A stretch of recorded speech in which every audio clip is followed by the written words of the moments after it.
Thank you so much to governance now for this great opportunity. And before we start, as usual, I request you to keep to 10 to 12. absolutely. I'll just take you through one of the. I believe in giving a life story. So there will be a paradigm shift from my colleagues on the days, bankers. So I'm going to take you down through the small presentation of how this electronic payment and services that I am President Banking participated in the initiative of Ministry of Finance, which led to what is generally known in the industry as a brown label ATM, and paved the way for the real success. We have really actually taken part in the Ministry of Finance FI initiative and paved the way for the success of the Jan Dhan Yojana.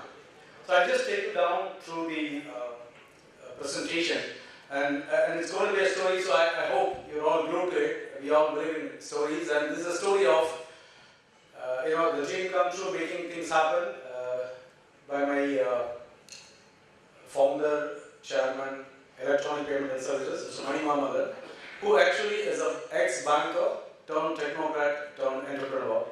Over to the story, a short story of Jan Dhan to Jan Suraksha. My friend Mr. Panikirti has touched the Trinity here, so I'll just take you down through the story of how an enterprise successfully executed the project, and now what started off, I believe, as a sprint today is a marathon, and we are going strong, and the story continues. So over to the story.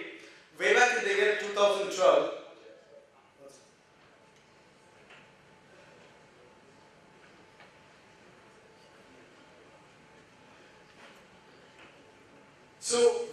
in the year 2012, the Ministry of Finance had a kind of a bottleneck, or I can say a kind of issue on how the DBT transaction, the direct benefit transactions, where the cash is transferred to the beneficiary, can reach the beneficiary without any intermediary. What happened earlier, prior to 12 and maybe 2010 earlier, these cash transactions never reach the beneficiary, meaning the cash transactions reaches only the middlemen, brokers and intermediaries. And that's what today, believe me friends, there are so many government benefit schemes running into, if I can remember, it's around 64 now, earlier it started with 33 schemes, where government distributes close to, it was in 2015 it was around 40,000 crores, and today it stands at 70,000 crores are being distributed year on year to these beneficiaries. So the government wanted to introduce a seamless transaction of how the cash can transfer to the beneficiary. So the Ministry of Finance was reined in, and they said yes, we can use the technology and we can identify the beneficiaries, give them the core bank account, opening of bank accounts, and give them the ATM card. So what next? So they called the banks and said yes, we can put the ATM in the remotest place, rural places, and the beneficiary can do the transaction in this remote place and get the cash in his place or village in 24/7. So the story goes as like this: the direct benefit transfer, which was identified with respective ministries where the cash is transferred to the respective beneficiary, seamlessly goes through the technology, through real-time online transaction to the core bank, identifying the beneficiary, and you get transferred to him instant. And the beneficiary gets notification, and after the core bank opened, he gets an ATM card and he gets a transaction, and he does the transaction in his place and he gets the cash. So I put this entire thing in short, but the background is quite large. So I just quickly move on to the story. The story of financial inclusion of government in India started off as identifying how the cash can be transferred to the beneficiary seamlessly using technology. So social benefit schemes reaching the beneficiary financially excluded and the unbanked population was a challenge. So the technology identified was the ATM can be used to bridge a gap where the cash can be transferred seamlessly to the beneficiary. And the tender was floated in the year 2012, and almost 7 to 8 service providers identified various geographies. And electronic payment services, incidentally launched in 2011, we got the mandate in the tender of deploying ATMs for all public sector banks, around 5,000 numbers in the year 2012, and there our journey started. So we started deploying ATMs in the rural and semi-urban areas, that way covering the mandate of part of the inclusiveness of the financial inclusion program of the Ministry of Finance. So I just sum up. We have these are the numbers. Probably you can just see. Today we have close to 213,000 terminals. There is 230,000 terminals, out of which half of it is bank owned, half of it is driven by service providers like EPS, and we have close to 650 million ATM debit cards and 30 million credit cards. But it's a long way to go. So if you look at me, if you look at statistics, believe me, today many of us in the city carry at least 3 to 4 cards. So the data is not really 650 million actual users. Maybe you can just take 1/3 of it.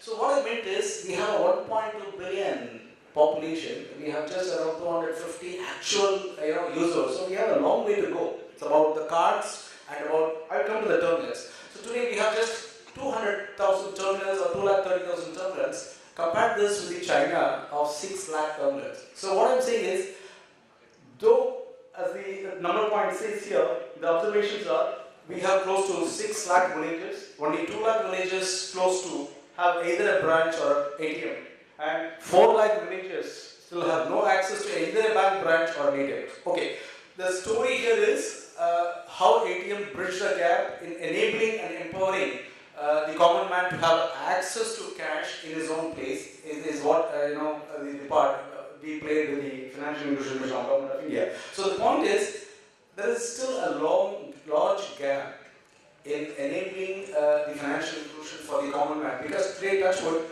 we have around 400,000 villages don't have access to touch points. The touch points can be either ATM or a bank branch or a BC or etc. So we have long way to go. The data point shows that still we have long gap to fill. I will not touch much on the DBT. I think my colleagues here covered more of DBT here. At the end of the day, if you see, it's a great program by the Government of India, where today at this point of time as we talk, close to 50,000 crores have been saved using technology by the Government of India for this DBT mission. And how this DBT works, given the Government of Financial Inclusion Program, one side is the DBT, there is a direct cash transfer, then PMJDY, there is the RuPay cards, and there is other. Okay, the crux of the point here is, when we started deploying ATM, it's on a, what do you call, a pay per transaction model. So not much of transaction happening at the remotest places. So we had the challenge. So we went back to even ministry and to the banks, and the ministry said what we should do. I said, sir, you have identified beneficiaries in the remote places, villages, but transactions are not happening because we have put, it's like a white elephant in the remote places, no transaction happening. So how do we, what is the sustainability? How do we, the unviability of the model? How do we sustain? So the question is simple. So we told the ministry, you have identified the beneficiary, maybe you should start issuing RuPay cards. So that is where the momentum picked up. And believe me, sir, friends, the government, Minister of Finance took that, the suggestions from us collectively. It is under an association umbrella, and they said, yes, we start issuing cards. So they identified respective banks where the beneficiaries are there, including DBT districts, and all the 21 public sector banks started issuing cards to the underbanked and unbanked population. Thereby, the ministry coined what is called the Jan Dhan Yojana and started issuing cards. And the success was that it was looked at as a mission mode, meaning someone was given the in charge in the ministry who does it on a weekly basis, regularly monitoring, and that actually created a paradigm shift, not only in enabling the businesses viable, but ensuring that today close to 218 million account holders, which I mean my friend Panigiri was saying around 30 crores, that is 300 million account being opened under RuPay, PMJDY, and today around 250 million, that is 25 crores, RuPay cards issued. So the transactions started happening, and this became a success because today government started giving DBT benefits only in this model, meaning seamlessly on this electronic mode, including on the ATM. So transactions started beginning and the business became viable. So we became part of the success story of the PMJDY, and that's what I said. It's a story of a success story that what started off as a partner to this financial inclusion and enabled us today what we are. As I talk today we have close to 11,000 ATMs which are owned, operated by us in the brown label ATM. And that's what we have very big investors, who wanted to enable this financial inclusion program of using the technology for servicing the FI pyramid. I'll just move on here. These are some of the data points I'll just skip for your understanding.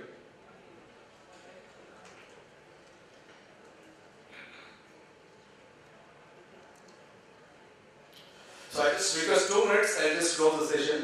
And thanks, Jay. I think it's not aligned somewhere. I think it's not properly aligned. So you can see that the savings is of last year. Today, as you see the DBT bharat.govt.in, today we have the site says 50,000 crores are being saved by the government by using technology.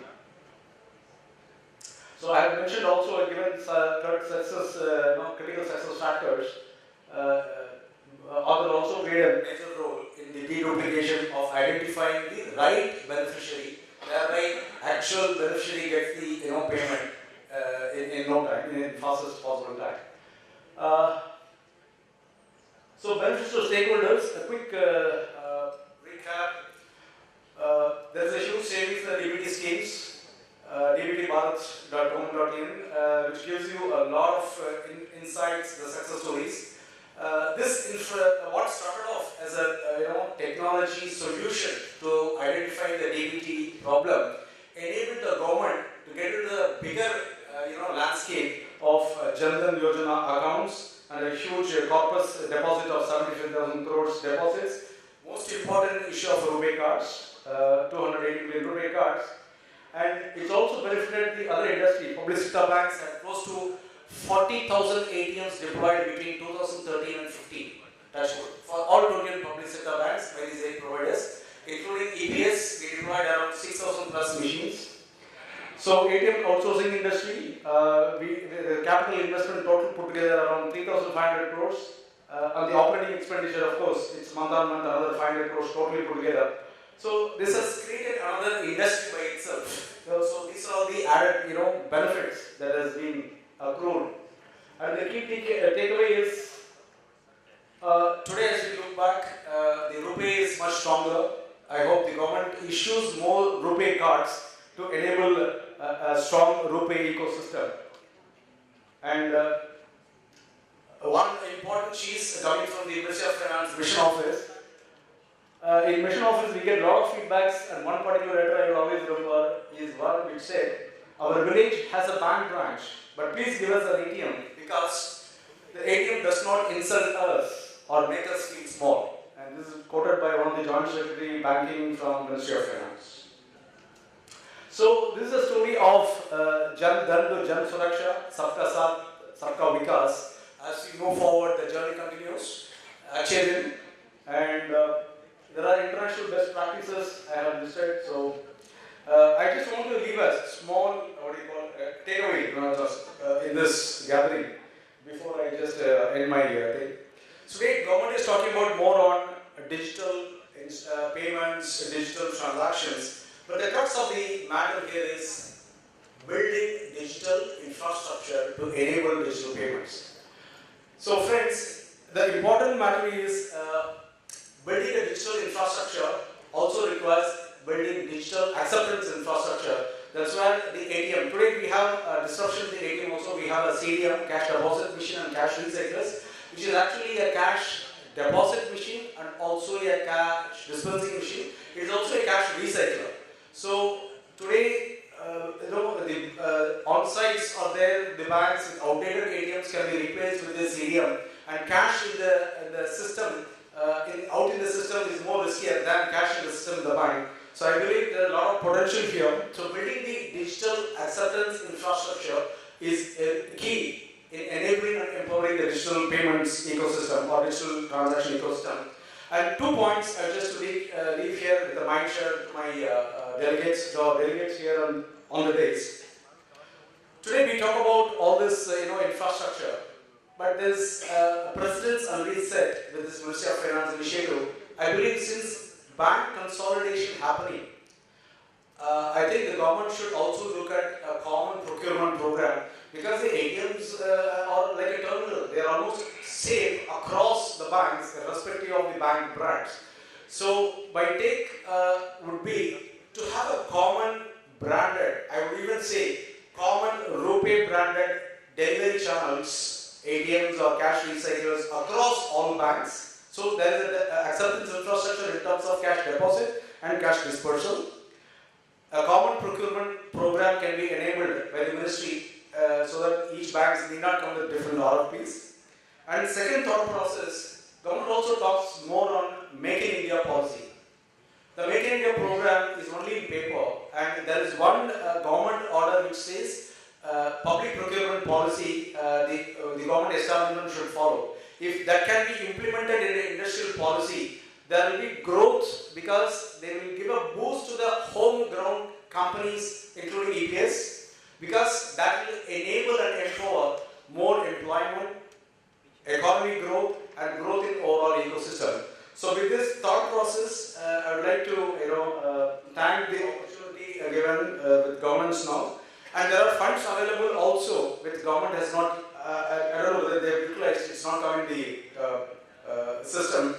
There are infrastructure funds like Financial Inclusion Fund, Accept and Develop Fund. So these can be utilized. There are many things, and I think the government should take note, including the budgets are there now out in the open next 10 days. So these are the thought process and mind share. I would like to leave it to the press and to my friends here, bankers. So unless a strong ecosystem is created in terms of the digital payment infrastructure, a strong RuPay system, strong RuPay issuance, and Make in India, making it as a mandatory, the public procurement policy, industrial policy, which will enable and empower homegrown companies like us. That will enable empower the whole ecosystem and build a strong digital infrastructure also going forward. So with the thought process, I thank everybody and my friend Jay here for giving the opportunity. So at Touchwood, as I leave, today we are in the 7 years of inception. We are growing at, we are clocked at 200 plus crores last year and going around 250 crores with a net worth of 200 plus crores. So we are on par with any growing company. So homegrown companies should be given equal preference in the procurement policy by the government is what I would like to leave a thought here. And thank you for once again giving me the opportunity. And EPS is not only fastest growing professionally managed company, but we are also in the league of a valuable company with more than 11,000 ATMs serving all public sector banks.